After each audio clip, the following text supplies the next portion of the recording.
Für die ENF-Fraktion. Thank you for the ENF group now, Madame Le Pen.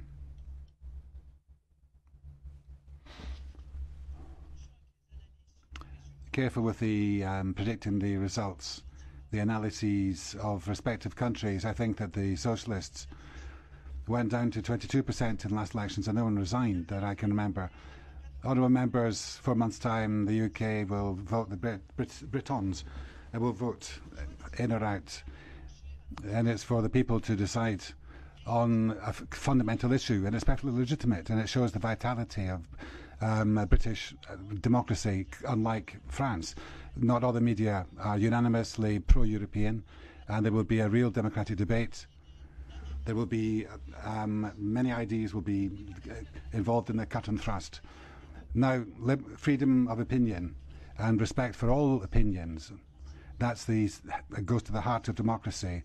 And Brexit is for the UK an opportunity to look back and measure the benefits of joining up way back in '76. If they decide that it's wanting, they can opt for freedom, for sovereignty, and if they do that, they'll find the ways of solving the problems of the modern world. Now, if you think back to Article 28 of the Charter of Human Rights, a generation cannot subjugate to its laws future generations. A generation of the British decided to join the European Union. That generation can now not impose on European institutions cannot impose our institutions to future generations. And that's a lesson of democracy, and it has full legitimacy. European Union imposes innumerable rules and treaties on successive generations, but decisions, those are taken by unelected people, usually without proper democratic debate and without it having even been had out in the media. That's the opposite of those who are ruled. And this is a kind of tyranny, arriving legally in power, but then making an illegal and violent use of it.